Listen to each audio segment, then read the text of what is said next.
my name is Drew Torkelson. Today I'll be giving a speech on the development of the Belo Monte Dam in the Amazon rainforest of Brazil.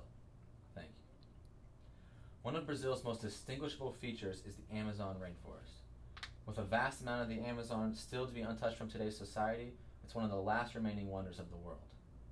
However, 18% of the Amazon has already been cleared, a size that equals California, and even more is threatened today. One of the current threats to the Amazon is hydroelectricity and the construction of the Belo Monte Dam. Brazil is currently the third largest hydroelectricity producer in the world, behind China and Canada. Hydroelectricity accounts for 83% of Brazil's electricity productions, yet Brazil is still seeing blackouts in all of the rural areas. One solution to these blackouts is the construction of a brand new dam called Belo Monte, which would be located in the Xingu River in the state province of Para. The problem with this development is that the building this dam would cause a mass amount of indigenous people to lose their lands and food supply due to flooding and to losing a big part of the river due to drought. According to the Latin America Bureau, there has been much controversy on the building of this dam because the government and corporations behind this project have not consulted any of the indigenous people, nor has it consulted the Brazilians itself. This has caused many human rights groups and activists from all over the world to start getting involved in stopping this giant project. For this speech, I will be giving a background look into the environment and the people who will be affected, the effects of the electricity being used, and the cost, as well as several alternative solutions to this problem. The Xingu River is approximately 1,979 kilometers long. It has 14,000 indigenous people living along the river from 9 different ethnic backgrounds. If the Belo Monte Dam is built along the Xingu River, according to the organization Amazon Watch, 195 square miles of the Amazon will be flooded, and around 50,000 people will be affected by the dam.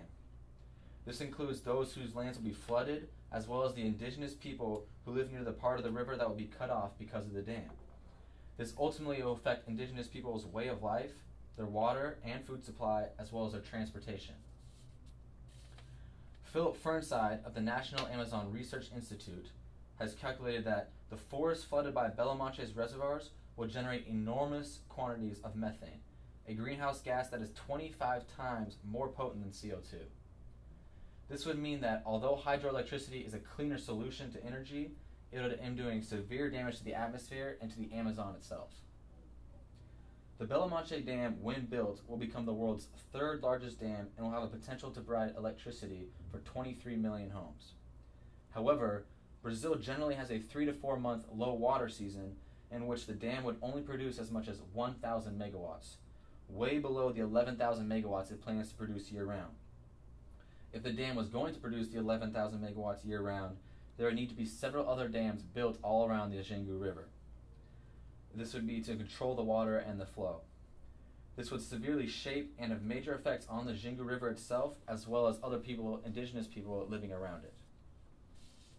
So far, the Belo Monte Dam is a $17 billion project, but this does not include the money that the Brazilian government will have to pay the indigenous people for moving them from their homes and their land. This sum could add up to an extra $800 million. As well as this, it also doesn't count for the extra dams that will have to be built in order to support the Belo Monte one. As the cost of this project seems to rise, there's been several suggestions that this money would better suit other alternative energies, such as solar and wind. Another very popular alternative that would suit Brazil would be in-stream turbines. These turbines are like underwater fans that are a cleaner and better way of producing hydroelectricity. If these were built all along Brazil, it would be safer than dams, and it could be placed throughout the rivers without affecting the indigenous people or the environment surrounding it.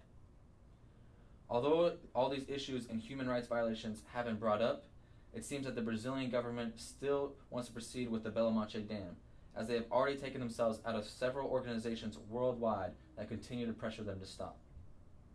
This means that, without any real notice, around 50,000 indigenous people will lose their homes, their land, and their way of life. Thank you. Very interesting, very interesting.